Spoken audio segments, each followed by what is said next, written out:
Hello everyone. तो कैसे हैं आप सब लोग। तो आज हम साइंस का जो लेक्चर 2 है उसे हम लेके हाजिर हुए हैं, न्यूट्रिशन इन एनिमल्स। पिछले लेक्चर में हमने किया था न्यूट्रिशन इन प्लांट्स। जिन्होंने नहीं देखा वो लेक्चर वो जाके देख लें। आज हम बात करेंगे न्यूट्रिशन इन एनिमल्स। एनिमल्स में जो न्यूट्रिशन होती है वो होती है होलोजोइक न्यूट्रिशन, और ये सब टाइप है हेटेरोट्रॉपिक न्यूट्रिशन।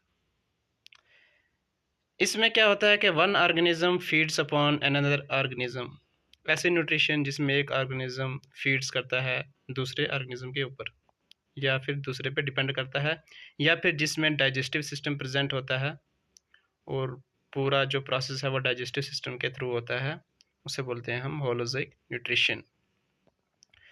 इसमें 5 इम्पॉर्टेंट स्टेप्स जो हैं वो हम डिस्कस करते हैं कौन कौन से होते हैं। पहला स्टेप है हमारे पास इंजेशन। इंजेशन होता है कि टेकिंग इन अ फूड के लेने के प्रोसेस को हम बोलते हैं इंजेशन। उसके बाद दूसरा स्टेप है इसमें digestion. It is the process of breaking down of complex molecules into simple soluble molecules. Digestion में क्या होता है कि जो कॉम्प्लेक्स जो मॉलिक्यूल होते हैं वो ब्रेक डाउन होते हैं और सिंपल वंस में, जैसे कार्बोहाइड्रेट है वो ब्रेक होकर ग्लूकोज बन जाता है, और जो प्रोटीन्स हैं वो अमाइनो एसिड में बन जाते हैं। वो होते हैं क्या, डाइजेशन। इसमें कॉम्प्लेक्स जो मॉलिक्यूल हैं वो ब्रेक डाउन होकर सॉल्युबल मॉलिक्यूल में कन्वर्ट हो जाते हैं। उसके बाद तीसरा स्टेप है हमारे पास absorption. It is the process by which digested foods enters the blood. ऐसा प्रोसेस जिसमें जो फूड डाइजेस्ट हुआ वो ब्लड जो होता है उसमें इंटर हो जाता है। तीसरा स्टेप आ गया अब्जॉर्प्शन। उसके बाद आता है assimilation. It is the process by which the food is carried by the blood and is utilised by the body. ऐसा प्रोसेस जिसमें फूड जो डाइजेस्ट हुआ वो ब्लड में इंटर हुआ और ब्लड से यूटिलाइज्ड हुआ बॉडी में, जहाँ जहाँ पे उसको उसकी नीड है, उसको प्रोसेस को बोलते हैं हम एसिमिलेशन। उसके बाद होता है egestion. It is the process by which undigested food thrown out of the body. ऐसा प्रोसेस जिसमें जो अनडाइजेस्टेड फूड है वो हमारी बॉडी से आउट हो जाता है, उसको बोलते हैं हम इजेशन। ये 5 स्टेप हो गए, ये इम्पॉर्टेंट स्टेप हैं। ये आप इसको देख ले, यहाँ से भी MCQ आ सकता है JKSSB एग्ज़ाम में। ये 5 इम्पॉर्टेंट स्टेप जो डाइजेशन में होते हैं: ingestion, digestion, absorption, assimilation and egestion. तो इसके बाद हम बात करते हैं digestion in human beings. Digestion in human beings, इसमें जो स्टेप्स हैं या जो ऑर्गन इन्वॉल्व होते हैं, सबसे पहले हम वो देख लेते हैं। सबसे पहला है हमारे पास बक्कल कैविटी, उसके बाद है ऑइसोफेगस और फूड पाइप, उसके बाद है स्टमक, उसके बाद है स्मॉल इंटेस्टाइन, और उसके बाद है large intestine, and then last में जाता है एनस। हम वन बाय वन सभी को डिस्कस करते हैं। The path taken by food as it travels down the alimentary canal, which is long tube starting at the mouth and ending in the anus। जहाँ से फूड ट्रैवल करता है पूरी alimentary canal में एक लॉन्ग ट्यूब है, starting जो mouth से स्टार्ट होती है और एंड कहाँ पे करती है, एनस में। इस पूरे सिस्टम को हम बोलते हैं डाइजेस्टिव सिस्टम या ह्यूमन एलिमेंट्री कैनाल, जो माउथ से स्टार्ट होके एनस तक होती है, उसे बोलते हैं हम एलिमेंट्री कैनाल या डाइजेस्टिव सिस्टम। तो उसके बाद है सबसे पहला स्टेप माउथ या बक्कल कैविटी। तो इसमें क्या क्या हो जाता है, the teeth help us chew food. जो टीथ होते हैं हमारे वो फूड को चबाने में हेल्प करते हैं, और इस प्रोसेस को बोलते हैं मैस्टिकेशन। इसको प्रोसेस को बोलते हैं हम मैस्टिकेशन। ये इम्पोर्टेंट पॉइंट है, इसको आप ध्यान में रखें। और माउथ में जो आपको पता है टीथ जो होते हैं, एक होते हैं मिल्क टीथ और एक होते हैं परमानेंट टीथ। मिल्क टीथ जो होते हैं वो 7 to 8 ईयर्स के बाद रिप्लेस हो जाते हैं by permanent teeth. Milk teeth जो होते हैं वो 20 होते हैं। उसके बाद जो जब एज जो है बच्चों की 7 से 8 साल हो जाती है, उसके बाद जो टीथ है वो वहाँ से रिप्लेस हो जाते हैं, वो परमानेंट टीथ बन जाते हैं। यहाँ पे आपको मैं एक इम्पॉर्टेंट जो है वो टीथ डेंटल फार्मूला बताता हूँ, वहाँ से क्वेश्चन आने की संभावना रहती है। तो वो हम डेंटल फार्मूला देखते हैं। डेंटल फार्मूला जो है वो है 2 1 2 3 अपॉन 2 1 2 3। ये टोटल इस सभी को 2 से मल्टीप्लाई करेंगे, वो आ जाते हैं कितने, 16/16। टोटल 32 टीथ होते हैं। ये है इम्पॉर्टेंट डेंटल फार्मूला, यहाँ से क्वेश्चन आ सकता है। इम्पॉर्टेंट पॉइंट है, इसको आप साइड पे कहीं नोटबुक पे लिख लें। सो ये हो गया माउथ में जो होता है बेकल कैविटी का जो पूरा प्रोसेस वो हमने आपको बताया। इसके बाद है tongue. The tongue is a muscular organ attach to the floor of the mouth.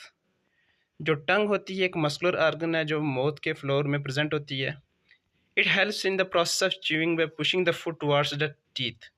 ये हेल्प करती है जो फूड का जो प्रोसेस होता है च्यूइंग का टुवर्ड्स टीथ की ओर। It helps to mix the food with the saliva. और ये हेल्प करती है सलाइवा को इसके साथ मिक्स करने में, जो हमारी टंग होती है। The chewing food mixes with the saliva which is created by the salivary gland. Salivary gland जो प्रेजेंट होता है उसमें से जो सलाइवा होता है वो फूड को चबाने में हेल्प करता है, उसको मिक्स करता है पूरा। और उसमें एक एंजाइम प्रेजेंट होता है सलेवरी अमाइलेज। ये भी इम्पॉर्टेंट पॉइंट है, इसको भी आप ध्यान में रखें। अमाइलेज ये सलाइवा में प्रेजेंट होता है। तो वो क्या करता है, it acts on the starch and changes into sugar. वो जो है स्टार्च पे एक्ट करता है और उसको कम्प्लेक्स होता है और उसको ब्रेक डाउन कर देता है शुगर मालिक्यूल में। तो ये जो पूरा प्रोसेस है ये होता है हमारे बक्कल कैविटी में। ये जो मैंने आपको बताया कि सलेवरी ग्लैंड होता है और उसमें एक एंजाइम प्रेजेंट होता है सलाइवा में सलेवरी अमाइलेज। ये भी इम्पॉर्टेंट पॉइंट है, यहाँ से भी MCQ बन सकता है। सो इसको ध्यान से देखें। सो इसके बाद हम नेक्स्ट पॉइंट जो है हमारे पास उस पर मूव ऑन करते हैं, ओइसोफेगस और फूड पाइप में। उसके बाद हमारे पास ओइसोफेगस और food pipe. The tongue rolls chewed food into a ball and pushes it into short muscular tube called the pharynx।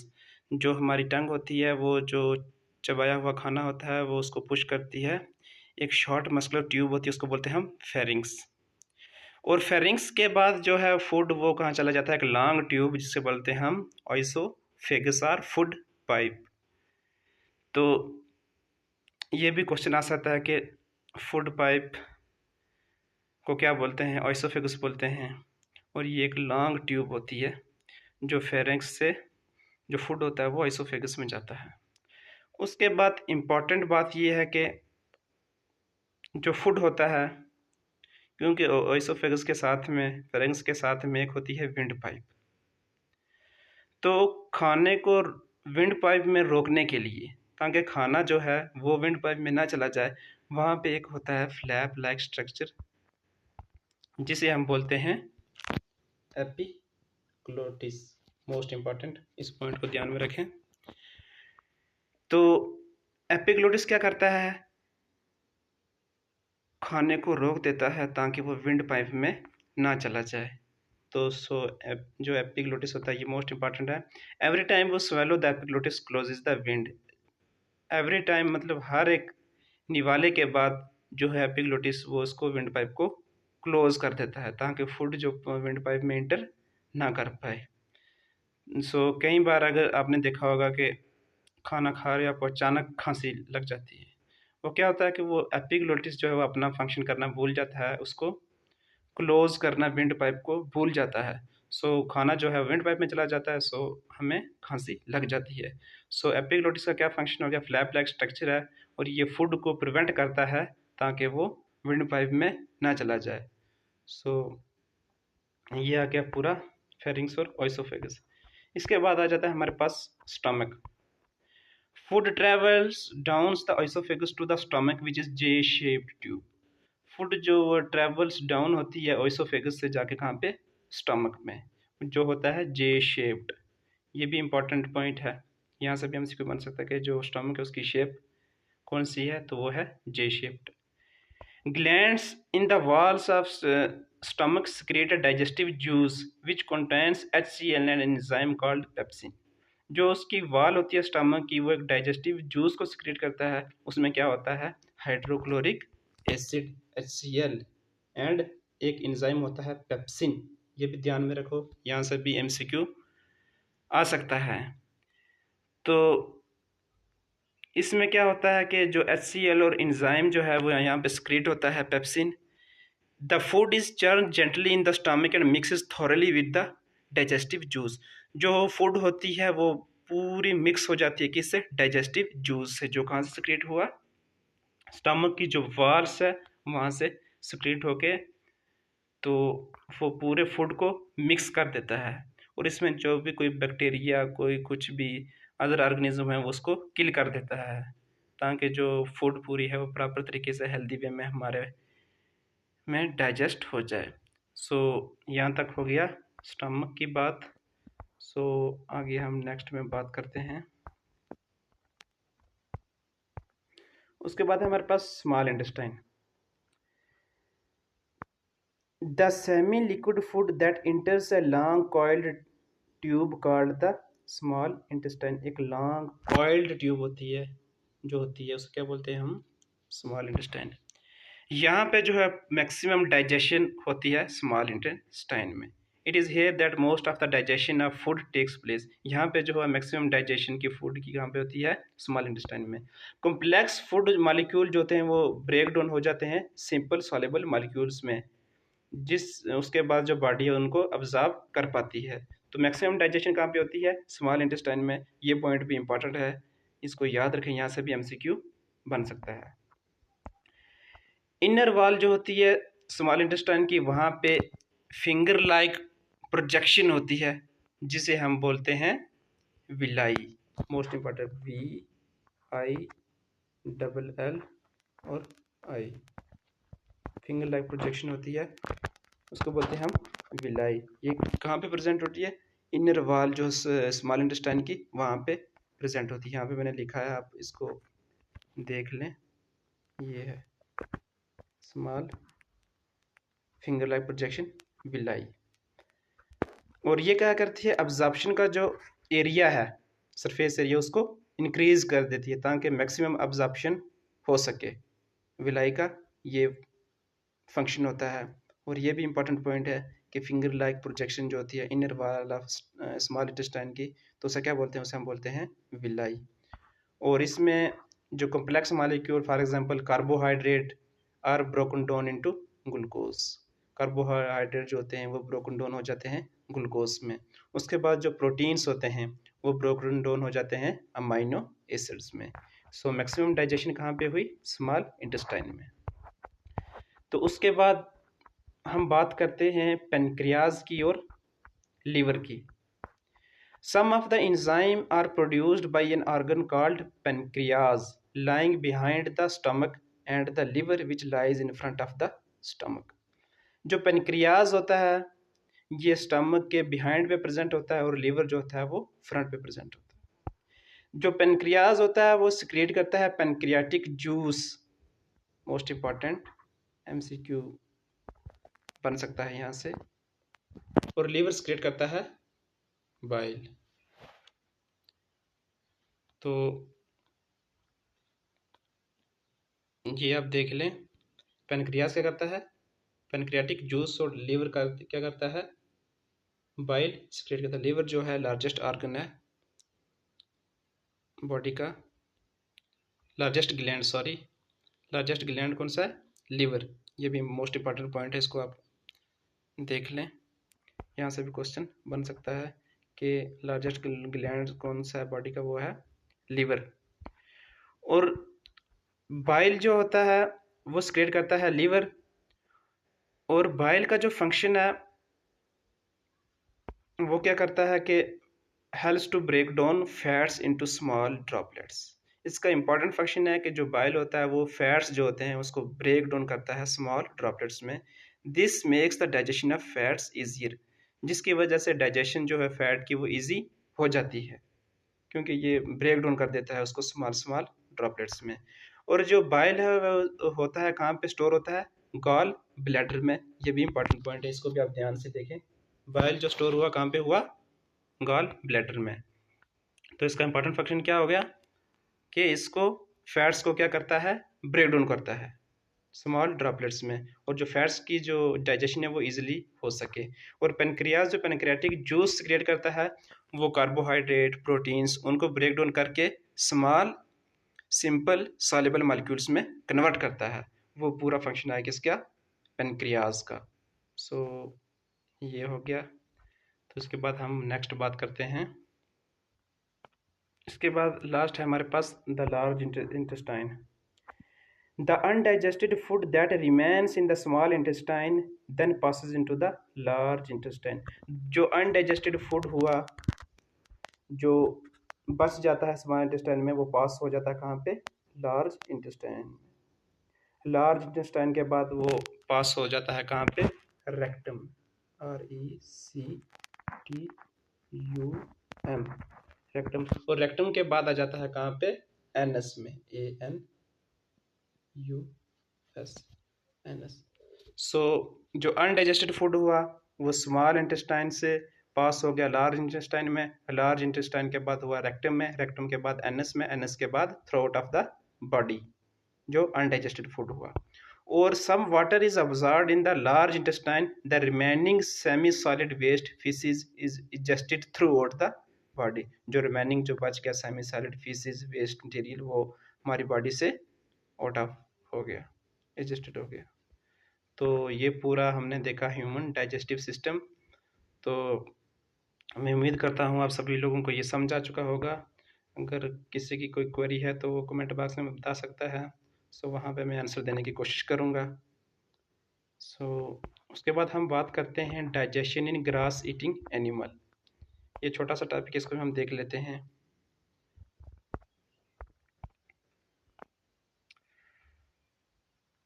Digestion in grass eating animal जैसे काउज हो गए, बिफेलोज हो गए, आपने देखे होंगे कि वो घास खाते हैं, खाने के बाद वो बहुत देर तक अपने मुंह को हिलाते रहते हैं, ऐसा लगता है कि अब भी ये खा रहे हैं। तो उसमें क्या होता है कि जब वो ग्रास खाते हैं सबसे पहले वो ग्रास जो है वो फर्स्ट ऑफ ऑल जल्दी ही वो स्टमक में चला जाता है। स्टमक के उसमें 4 चैम्बर होते हैं, वो जल्दी क्विकली कहाँ पे ग्रास जो है वो स्टमक के फर्स्ट चैम्बर में चला जाता है। उसको हम बोलते हैं कॉल्ड र्यूमन, RUMEN। ये आप इंपॉर्टेंट पॉइंट, इसको आप ध्यान में देखें, र्यूमन हम इसको बोलते हैं। और वहाँ पे क्या होता है कि the food gets partially digested called cud, CUD। जो फूड जो होता है वो पार्शली डाइजेस्ट होता है कहाँ पे? र्यूमन में। Letter the cud return to the mouth. उसके बाद जो होता है वो कड जो बनता है वो थोड़ा सा मतलब डाइजेस्ट हुआ होता है, वो दोबारा माउथ में आता है थ्रू, पहले फर्स्ट चैम्बर में गया स्टमक के, वहाँ से वो दूसरे में गया, दूसरे से दोबारा वो माउथ में आता है कड, जिसकी वजह से हम देखते हैं कि वो जो बिफेलो और काइज अपना मुंह हिलाते रहते हैं, वो उसको बोलते हैं हम क्या? वो कड होता है, वो उसको बार बार वो उसको अपने मुंह को चबा रहे होते हैं उस खाने को दोबारा से। दो later the cud return to the mouth in small lumps, छोटे छोटे लम्प्स में वो होता है। एंड एनिमल च्यूज इट, उसको एनिमल फिर क्या करते हैं? चबाते रहते हैं, क्योंकि वो पार्शली डाइजेस्ट हुआ होता है र्यूमन के पार्ट में। This process is called rumination, उस प्रोसेस को हम बोलते हैं rumination. And these animals are called ruminants, और ऐसे एनिमल को हम बोलते हैं रूमिनेंट्स। ये और ये इंपॉर्टेंट पॉइंट, इसको आप ध्यान से देखें। सो होप करूँगा कि अब आपको समझ आ गया होगा कि काउज और बिफेलोज वो अपना मुंह है वो माउथ जो है उसको बार बार क्यों हिलाते रहते हैं देर तक। सो उनका प्रोसेस क्या होता है? यही होता है कि वो जो पार्शली डाइजेस्ट हुआ होता है वहाँ से फूड वो दोबारा माउथ में इंटर करता है और वहाँ से उसको चबा के दोबारा से वो फोर्थ चैम्बर में चला जाता है फूड। क्योंकि इसमें बैक्टीरिया जो प्रेजेंट होते हैं र्यूमन में, वो हेल्प करते हैं डाइजेशन ऑफ सेलुलोज। जो सेलुलोज प्रेजेंट होता है ग्रास में, वो हेल्प करते हैं बैक्टीरिया उसकी डाइजेशन में। और animal like horses, rabbits etcetera have a large sac like structure called CAECUM। Caecum, आप इसकी प्रोनाउंसिएशन कुछ भी देख लो अपने हिसाब से, CAECUM। ये इम्पॉर्टेंट पॉइंट है, यहाँ से भी MCQ बन सकता है कि जो हॉर्सेस और रैबिट्स, उसमें उनमें भी एक large sac like structure present होता है, उसको बोलते हैं हम caecum. Between the oesophagus and small intestine के प्रेजेंट होता है। और ये भी क्या करता है, cellulose digested here by the action of bacteria. यहाँ पे भी सेलुलोज जो है डाइजेस्ट होता है by the action of bacteria. यहाँ से भी जो एनिमल और रैबिट होते हैं वहाँ पे एक सैक लाइक स्ट्रक्चर प्रेजेंट होता है ओइसोफेगस और स्मॉल इंटेस्टाइन के बीच में, तो उसको बोलते हैं हम कैइकम। और सेलुलोज जो होता है यहाँ पे डाइजेस्ट होता है by the action of bacteria. Important point है, यहाँ से भी क्वेश्चन बन सकता है। और आपको मैंने ये बता दिया रूमिनेशन, रूमिनेंट्स जो होते हैं ये कैसे अपना फूड जो है वो डाइजेस्ट करते हैं। और उसके बाद हमें छोटा सा जो है डाइजेशन इन अमीबा, क्योंकि वहाँ से भी क्वेश्चन आने की संभावना जो है वो बनती है, उसको भी हम थोड़ा सा डिस्कस कर लेते हैं। So let's move on to the digestion in amoeba. So feeding and digestion in amoeba. Amoeba is a microscopic single celled organism. ये एक माइक्रोस्कोपिक और सिंगल सेल का बना हुआ होता है amoeba. Amoeba has a cell membrane, a rounded dense nucleus होता है and small bubble like vacuole in its cytoplasm में वो प्रेजेंट होता है।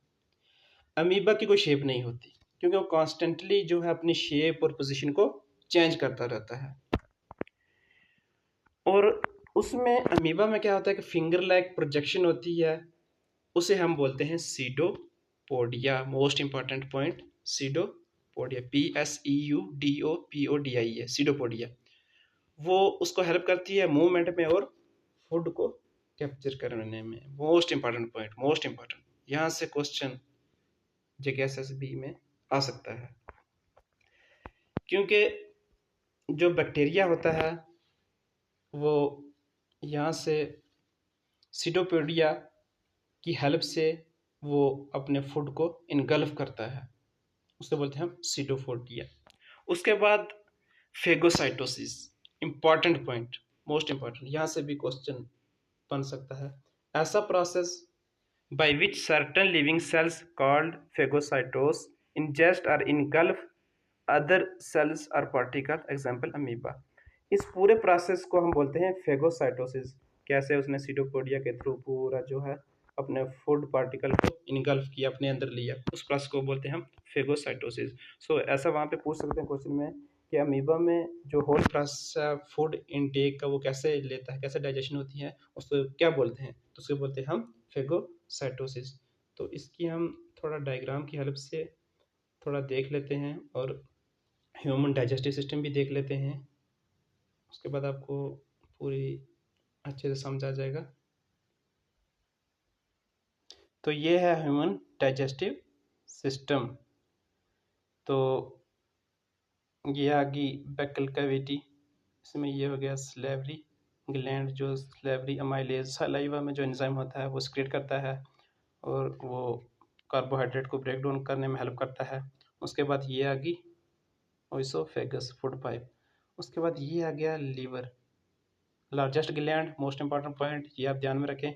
और ये आ गया गॉल ब्लैडर, जो बाइल जो होता है सिक्रेट होता है लीवर से, वो यहाँ पे स्टोर होता है गॉल ब्लैडर में। उसके बाद ये आ गया स्टमक। उसके बाद ये आ गया पेनक्रियाज, पेनक्रियाटिक जूस जो सिक्रेट करता है, जो कार्बोहाइड्रेट और प्रोटीन्स को ब्रेक डाउन करने में हेल्प करता है।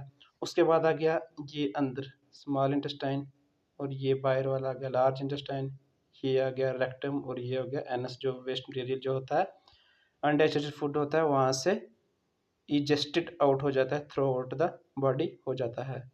तो ये आ गया इम्पॉर्टेंट ह्यूमन डाइजेस्टिव सिस्टम, ये आप ड्रा कर लें अपनी नोटबुक पे, सो आपको अच्छे से समझ आ जाएगा।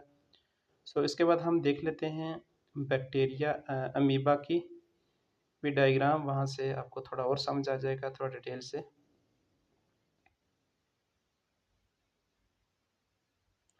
तो ये है प्रोसेस अमीबा का, पूरा फेगोसाइटोसिस प्रोसेस जो मैंने आपको बताया कि कैसे वो फूड को निकल। ये आ कि इसको सीडोपोडिया, ये वाले देखो, इसमें बैक्टीरिया की क्या शेप थी, इसमें क्या होगी, इसमें क्या होगी, इसमें क्या, कॉन्स्टेंटली वो चेंज कर रहा है। ये हो गई सीडोपोडिया, यहाँ से फूड पार्टिकल आया, फिर उसने इसकी प्रोजेक्शन इंक्रीज की सीडोपोडिया की, और वहाँ से इसमें क्या हुआ कि फूड इनगल्फ होगी, अंदर चलेगी, यहाँ से अंदर होगी, ठीक है। पूरा ये प्रोसेस होगा, ये हो गया अमीबा में फेगोसाइटोसिस का। ये आप नोटबुक में ध्यान से देख लें। तो यहाँ से इम्पॉर्टेंट क्वेश्चन क्या बन सकता है कि उसकी फिंगर लाइक प्रोजेक्शन क्या होंगी अमीबा की, वो होती है सीडोपोडिया, और इस होल प्रोसेस को बोलते हैं हम क्या, फेगोसाइटोसिस। सो आज का लेक्चर, आज का न्यूट्रिशन जो हमारा टॉपिक मेंशन था, तो हम यहीं पे ख़त्म करते हैं। तो नेक्स्ट वीडियो हम कोशिश करेंगे कि जो न्यूट्रिशन के इम्पॉर्टेंट एमसीक्यूज़ बनते हैं वो हम लाएं। सो कमेंट बॉक्स में आप हमें बताइएगा कि वो एमसीक्यू अभी हम लेके आएँ या फिर सिलेबस कंप्लीट होने के बाद हम हर एक टॉपिक वाइज एमसीक्यू लेके आएँ। सो न्यूट्रिशन का टॉपिक हम यहीं तक रखते हैं। सो अपना आप नोट्स बनाते रहिए अच्छे से, ध्यान से। So thank you.